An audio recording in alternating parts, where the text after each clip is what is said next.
आज की वीडियो की शुरुआत करेंगे एक नए प्रश्न से। वो क्वेश्चन है कि क्या राहुल गांधी जी देश के अगले प्रधानमंत्री बनेंगे?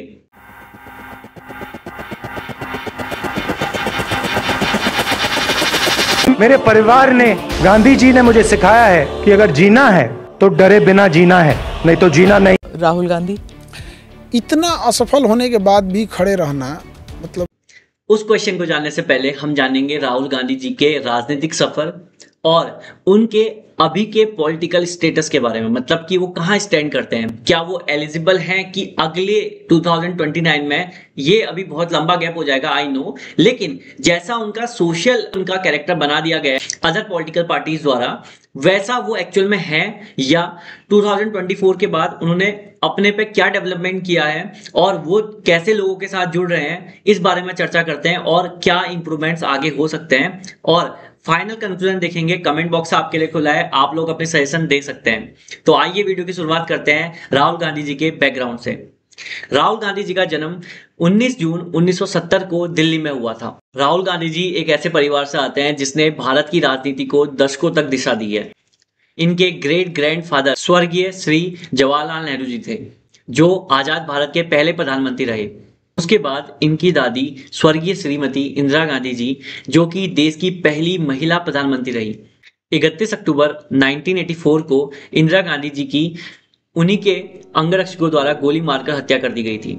इसके बाद राजीव गांधी देश के अगले प्रधानमंत्री बने। इंदिरा गांधी जी की मृत्यु के बाद गांधी परिवार की सुरक्षा को ध्यान में रखते हुए राहुल और उनकी बहन प्रियंका को घर पर ही पढ़ाया गया।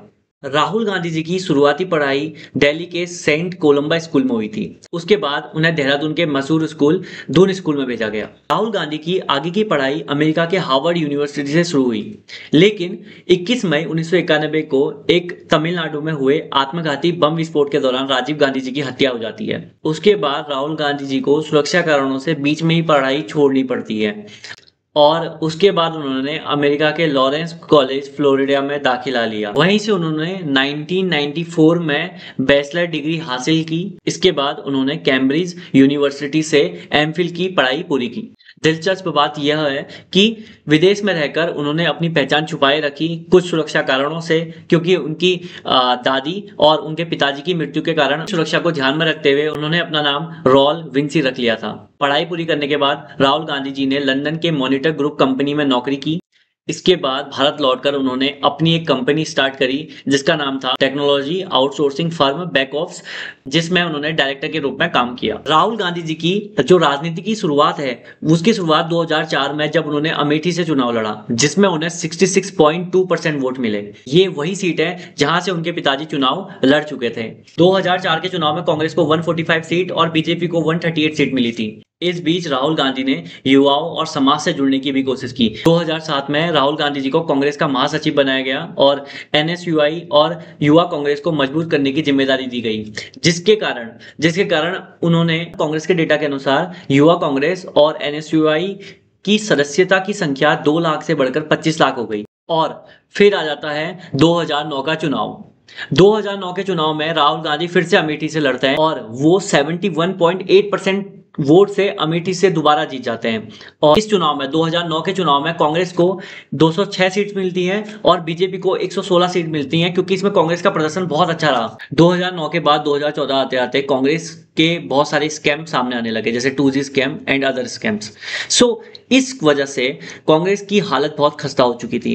नरेंद्र मोदी जी का आगमन हो रहा था राजनीति में as a prime minister candidate. भाइयों बहनों, मैडम सोनिया जी ने कहा तो प्रॉमिस नहीं चलेंगे, परफॉर्मेंस करना पड़ेगा। ये किसको समझा रहे थे भाई? वैसे तो मोदी जी राजनीति में गुजरात में बहुत पहले से थे। As a prime minister candidate उनकी एंट्री 2014 में होती है और आपने ये स्लोगन तो सुना होगा, अच्छे दिन आने वाले हैं। भैया सुना है कि इस बार गांव शहर में सबके दिन फिरने वाले, अच्छे दिन आने वाले हैं। हाँ सही सुना है। मोदी जी को जिताएंगे, भाजपा को बहुमत दिलाएंगे, तभी तो अच्छे दिन आएंगे। अच्छे दिन आने वाले हैं। कमल का बटन दबाएंगे, भाजपा जिताएंगे। और ये 2014 की बात है जिसमें बीजेपी पूर्ण बहुमत से जीतती है, जिसमें बीजेपी को 282 सीट्स मिलती हैं और कांग्रेस 44 सीट्स में सिमट कर रह जाती है। शायद ये कांग्रेस का बहुत बड़ा फेलियर रहा और शायद 2014 भी राहुल गांधी जी के लिए अच्छा नहीं रहा। भले ही वो अमेठी से जीत जाते हैं, लेकिन उनकी जो सोशल इमेज थी, जो सोशल मीडिया में इमेज थी, वो बहुत गिरा दी गई थी, जस्ट बिकॉज उनके बहुत सारे जो स्पीचेस थी उनकी क्लिप्स को काट काट कर बहुत गलत तरीके से दिखाया गया। आपके अंदर मेरे लिए नफरत है, आपके अंदर मेरे लिए गुस्सा है, आपके लिए मैं पप्पू हूँ, आपके लिए मैं अलग अलग गाली दे सकते हो, मगर मेरे अंदर आपके खिलाफ 2014 के बाद राहुल जी की जो as a political leader image थी वो बहुत ज्यादा सोशल मीडिया में गिर चुकी थी। यहाँ पे तुम्हारे खेत से पैसे नहीं बन रहे हैं, वो देखो चांद है, उस पे मैं तुम्हें खेत दूंगा। आने वाले समय में वहां तुम आलू उगाओगे, वहां मैं मशीन लगाऊंगा और फिर आलू को वापस हम गुजरात में लाएंगे। अपोजिट पॉलिटिकल पार्टी ने और उनके आईटी सेल ने डिफरेंट उनकी छोटी छोटी स्पीचेस की क्लिप काटकर उनको एज ए पप्पू घोषित कर दिया, जैसा कि आप जानते हैं, और उन्होंने भी पार्लियामेंट में एक्सेप्ट किया। आप वीडियो के थ्रू देख सकते हैं। आपके लिए मैं पप्पू हूं। 2014 के बाद उनका पॉलिटिकल करियर डाउन तो चल ही रहा था और 2019 में फिर उनको एक बड़ा झटका लगता है। 2014 से लेकर 2019 के बीच में राहुल गांधी जी का सबसे ज्यादा मजाक उड़ाया गया। सोशल मीडिया पर उन्हें पप्पू कहा गया, उनके मीम्स बनाए गए और उनकी छवि को लगातार गिराया गया। अपोजिट पार्टी की आईटी सेल ने राहुल गांधी जी को देश के सामने ऐसे पेश किया जैसे कि वो एक गंभीर लीडर है ही नहीं, मतलब कि वो उनकी छोटी छोटी वीडियो क्लिप्स ऐसे काटी गई जैसे कि उन्हें गंभीरता से नहीं लिया गया, वो बस मजाक ही करते रह गए। इस तरीके से उन्हें एक पप्पू घोषित कर दिया गया। 2014 से लेकर 2019 तक राहुल गांधी जी की गिरती इमेज का परिणाम 2019 में राहुल गांधी जी को मिलता है, जिसमें वो अमेठी से हार जाते हैं। अमेठी वही सीट है जहां से उनके पिताजी लड़े थे, जहां से वो खुद लड़ते आ रहे थे। लगभग 3 लोकसभा इलेक्शंस वो लगातार वहां से जीत चुके थे। पहले लोकसभा इलेक्शन 2004, उसके बाद 2009, उसके बाद 2014, इन सब में वो लगातार जीतते आ रहे थे। लेकिन उसके बाद सबसे बड़ा झटका 2019 में पड़ता है जब उन्हें 4,13,394 वोट मिलते हैं। दूसरी तरफ स्मृति ईरानी को 4,68,514 वोट्स मिलते हैं और स्मृति ईरानी जी अमेठी से चुनाव जीत जाती हैं। अमेठी से हारने के बाद राहुल गांधी जी वायनाड सीट से संसद में पहुंचते हैं। 2019 में कांग्रेस 52 सीटों में सिमट जाती है, जबकि बीजेपी को 303 सीट्स मिलती हैं। एंड 2019 में राहुल गांधी जी के हारने के पीछे बहुत सारी वजह थी, जिसमें से पहली वजह उनके ही खुद के भाषण, जैसे कि उन्होंने बोला था चौकीदार चोर है। नहीं भैया, चौकीदार भागीदार नहीं है, चौकीदार चौकीदार चौकीदार। लेकिन मोदी जी और उनकी आईटी सेल कहां पीछे हटती, उन्होंने खुद की आईडी को ही चेंज करके मैं हूं चौकीदार रख लिया। मींस एक जो पब्लिक इमेज बनानी होती है, शायद वहां कांग्रेस पीछे रही हमेशा 2014 के बाद। 2019 में हारने के बाद राहुल गांधी जी का जो सबसे पहला प्रयास था वो था भारत जोड़ो यात्रा। आओ मिलकर भारत जोड़ो, भारत जोड़ो।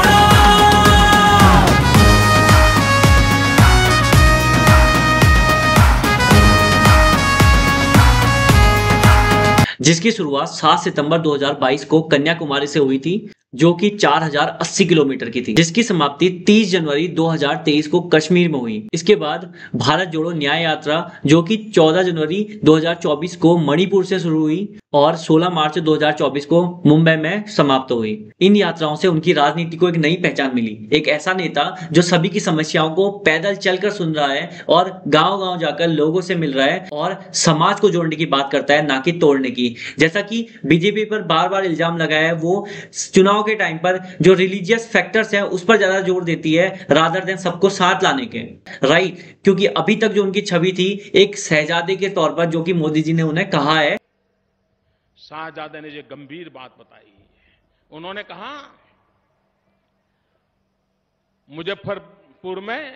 मुजफ्फरनगर में आईएसआई कुछ मुस्लिम नौजवानों के संपर्क में है। शाहजादे, सरकार आपकी है, उनकी राजनीतिक छवि को एक नई पहचान मिली, क्योंकि इससे पहले उनकी जो राजनीतिक छवि थी वो एक नेपो किड के फॉर्म में थी। उन्हें यह समझा जाता था कि इनका एक राजनीतिक परिवार चल रहा है। लेकिन 2022 के बाद शुरू हुई भारत जोड़ो यात्रा ने राहुल गांधी जी की राजनीतिक छवि को पूरी तरीके से बदल दिया। राहुल गांधी जी ने साबित किया कि राजनीति केवल सत्ता पाने का खेल नहीं, बल्कि राजनीति का मेन मकसद है कि लोगों के दर्द को सुनो, उनके साथ चलो, लोगों को साथ लेके चलो, पूरे देश को एक साथ लेकर चलो। यही भारत जोड़ो यात्रा का मेन मोटो था। लेकिन पप्पू कहे जाने से लेकर भारत जोड़ो यात्रा तक का सफर ये आसान नहीं था। अब सवाल ये उठता है कि राहुल गांधी जी की खोई हुई छवि, जो कि 2014 के बाद पूरी तरीके से खो गई थी और 2019 में उन्हें बहुत बड़ा नुकसान चुनाव में झेलना पड़ा था, क्या वो छवि दोबारा वापस आ सकती है? राहुल गांधी जी की 2022 के बाद भारत जोड़ो यात्रा और किसान आंदोलन में भाग लेना और अन्य गतिविधियों में जनता के साथ सीधा जुड़ना, सीधा उनके साथ संपर्क बनाना, उसका एक बड़ा प्रभाव 2024 के इलेक्शन पर पड़ा। अमेठी से जो सीट राहुल गांधी जी ने हारी थी वो सीट कांग्रेस जीत जाती है, और जहां 2019 में कांग्रेस को 52 सीट्स मिली थी वो सीट्स बढ़कर 99 हो चुकी थी, और बीजेपी 2019 में 303 सीट से सिमटकर 240 सीट में आ चुकी थी। क्या अब ये सवाल उठता है, क्या राहुल गांधी जी भारत के अगले प्रधानमंत्री के सही दावेदार हैं? ये कंक्लूजन तक जाना अभी उतना ज्यादा सही नहीं रहेगा, लेकिन उनकी क्या क्या कमियां थी, किन किन कमियों में राहुल गांधी जी ने सुधार किया, आप देख सकते हैं। राइट, कैसे वो जनता के साथ जुड़े, कैसे उनकी छवि को धूमिल कर दिया गया था, लेकिन उसके बाद भी वो खड़े रहे और अपनी छवि को बरकरार रखा, और उसके बाद उन्होंने अपनी छवि में सुधार किया। वो खुद कहते हैं कि मैं वो राहुल गांधी नहीं, वो राहुल गांधी मर चुका है। राहुल गांधी आपके दिमाग में है, मैंने मार दिया उसको, वो है ही नहीं, मेरे माइंड में है ही नहीं, गया, वो गया। जिस व्यक्ति को आप देख रहे हो वो राहुल गांधी नहीं है, वो आपको दिख रहा है। लेकिन जो अब राहुल गांधी है वो एक नया राहुल गांधी है, जो देश के साथ जुड़ा हुआ है, जो लोगों के साथ जुड़ा हुआ है। 2014 के बाद 2019 तक राहुल गांधी जी की जो छवि खराब हो चुकी थी, उसके बाद भारत जोड़ो यात्रा के बाद उन्होंने अपनी छवि को बहुत अच्छे तरीके से सुधार किया है। लेकिन केवल लोकप्रियता ही आपको प्रधानमंत्री पद के दावेदार नहीं बनाती है, उसके साथ आपको अन्य काम भी करने पड़ेंगे, क्योंकि प्रधानमंत्री का दावेदार होने के लिए मात्र आपको सरकार का विरोध करना ही नहीं, बल्कि उन्हें फैक्ट के साथ उनका विरोध करना जरूरी है। क्योंकि आपके द्वारा दिए गए भाषण कभी कभी उनकी आईटी सेल द्वारा एक गलत तरीके से आपकी इमेज को खराब कर दिया जाता है। राहुल गांधी जी को कुछ अन्य स्टेप्स भी उठाने पड़ेंगे, जैसे कि पार्टी संगठन को मजबूत करना, क्योंकि आप देख सकते हो कि ऐसे बहुत सारे एग्जाम्पल्स हैं, जैसे कि बहुत सारे, जब कांग्रेस हारना स्टार्ट हुई थी 2014 के बाद, बहुत सारे विधायक एमपीज बीजेपी में शामिल होना शुरू हो गए थे।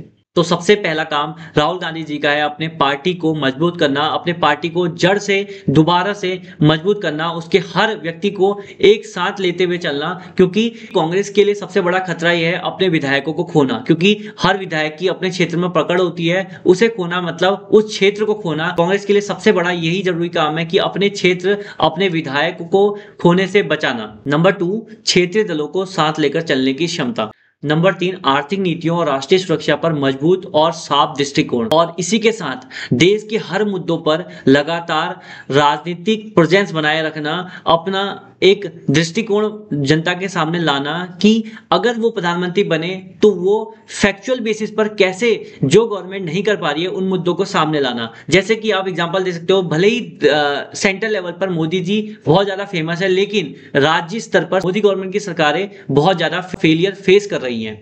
उत्तराखंड का एग्जाम्पल आप ले सकते हैं, यहाँ की स्वास्थ्य व्यवस्था, शिक्षा व्यवस्था सब चरमरा चुकी है, क्योंकि स्वास्थ्य व्यवस्था एज जितने भी हॉस्पिटल्स हैं सब रेफर सेंटर की तरह यहाँ काम करते हैं। तो डिफरेंट स्टेट्स में ये सारी समस्याएं, जो भी स्वास्थ्य, शिक्षा, पानी, बिजली, ये सभी समस्याएं हैं, उनको फैक्चुअल बेसिस पर लोगों के सामने लाना पड़ेगा, लोगों को जागरूक करना पड़ेगा, अपने साथ लेकर चलना पड़ेगा। राहुल गांधी जी को लोगों को ये सभी समस्याएं, अगर वो प्रधानमंत्री होंगे तो वो क्या क्या स्टेप्स लेंगे, लोगों को बताना पड़ेगा, लोगों तक जाना पड़ेगा, उनकी समस्याओं को सुनना पड़ेगा, जो कि उन्होंने भारत जोड़ो यात्रा में अच्छे तरीके से किया है। और यही चीज उन्हें 2029 तक लगातार करनी पड़ेगी, तभी वो एक दावेदार, एक प्रबल दावेदार की कैटेगरी में आ सकते हैं। यहां नरेंद्र मोदी जी का उदाहरण देखा जा सकता है, क्योंकि मोदी जी की सबसे बड़ी ताकत रही है उनकी अपने संगठन पर पकड़, उनका मजबूत नेतृत्व, स्पष्ट विजन, जो कि राहुल गांधी जी को अपने तरीके से जनता के सामने पेश करना पड़ेगा। अगर राहुल गांधी जी इन क्षेत्रों में सुधार कर लेते हैं, जैसे कि आर्थिक नीति पर ठोस प्लान,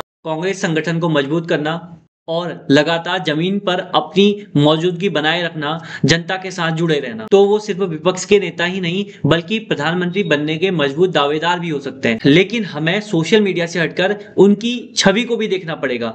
जैसे कि हम सोशल मीडिया पर किसी को जज नहीं कर सकते, क्योंकि वीडियो की क्लिप काटकर किसी भी व्यक्ति को एक निचले स्तर का व्यक्ति साबित किया जा सकता है। लेकिन राहुल गांधी जी ने अपनी छवि को पहले से काफी बदला है। अब उनके सामने ये चुनौती है कि वो मोदी से बेहतर लीडरशिप और बेहतर विजन को जनता के सामने पेश करें अपने तरीके से। यदि वो ऐसा कर पाए तो आने वाले चुनाव में वो प्रधानमंत्री जी के प्रबल दावेदार हो सकते हैं। और राहुल गांधी जी की सबसे बड़ी बात, उन्होंने चुनावी मुद्दों को अच्छे से समझना शुरू कर दिया है। जैसे वोट चोरी मामला उन्होंने अच्छे से जनता के सामने फैक्चुअल बेसिस पर सामने लाए हैं, जिसका जवाब इलेक्शन कमीशन भी अभी फैक्चुअल तौर पर नहीं दे पाई है। उन्होंने उनके द्वारा पूछे गए क्वेश्चंस को फैक्चुअल बेसिस पर नहीं सॉल्व किया है, जबकि वो एक अलग तरीके से, जैसा कि राहुल गांधी जी ने जब सीसीटीवी फुटेज की मांग की तो इलेक्शन कमीशन क्या बोले, क्या अपनी माताओं, बहुओं, बेटियों सहित किसी भी मतदाता की सीसीटीवी वीडियो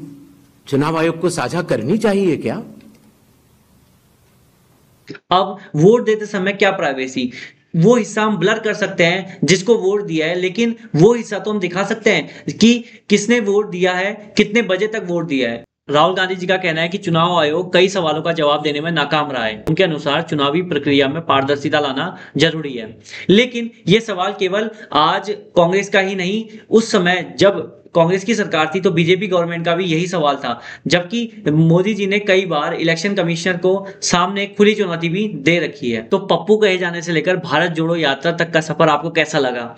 आपके अनुसार क्या राहुल गांधी जी एक प्रबल दावेदार हैं आने वाले चुनाव के? अपने विचार कमेंट बॉक्स में जरूर शेयर कीजिएगा। अगर वीडियो पसंद आई तो लाइक करें, सब्सक्राइब करें और वीडियो को ज्यादा से ज्यादा शेयर करें। Thanks for watching be political.